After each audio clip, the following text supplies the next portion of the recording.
परमेश्वर के साथ एकात्मता ही अहंकार के नाश का दूसरा नाम है। क्या अहंकार कभी स्वयं को नष्ट करने के लिए तैयार हो सकता है? यह प्रश्न अहंकार को नष्ट करने के बजाय उसका सम्मान करने का निश्चित तरीका है। यदि आप अहंकार को खोजेंगे तो पाएंगे कि उसका अस्तित्व नहीं है।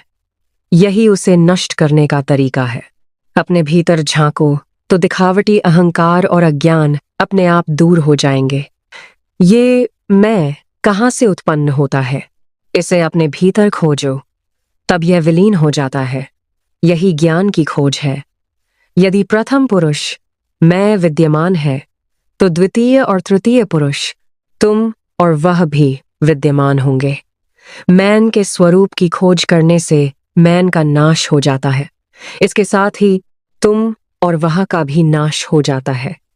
परिणाम स्वरूप जो अवस्था परम सत्ता के रूप में प्रकाशमान होती है, वही हमारी स्वाभाविक अवस्था आत्मा है। अहम वृत्ति मैं का विचार टूट जाता है, जबकि अहम स्फुरण मैं का प्रकाश अटूट और निरंतर बना रहता है। विचारों के शांत होने के बाद प्रकाश चमकता है। मैं के स्वरूप वाली व्यक्तिगत आत्मा ही अहंकार है। बुद्धि चित्त के स्वरूप वाले आत्मा में मैं का बोध नहीं होता, न ही अचेतन शरीर में मैं का बोध होता है। बुद्धिमान और अचेतन के बीच प्रकट होने वाला भ्रामक अहंकार ही इन सभी समस्याओं का मूल कारण है।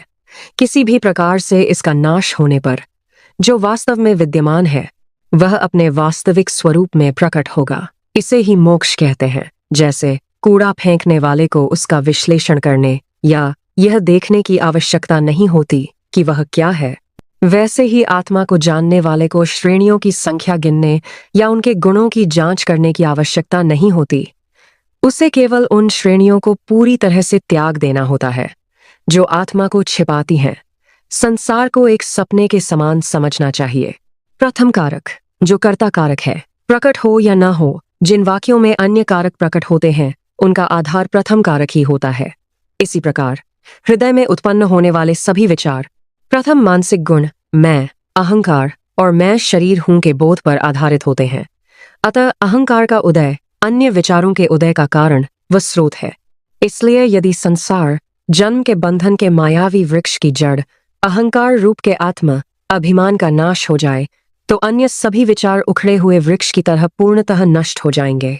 हमें केवल उस शाश्वत सत्य की खोज करनी चाहिए जो बाधाओं के कारण अज्ञात है। अज्ञान ही बाधा है। इसे दूर करो, सब कुछ ठीक हो जाएगा।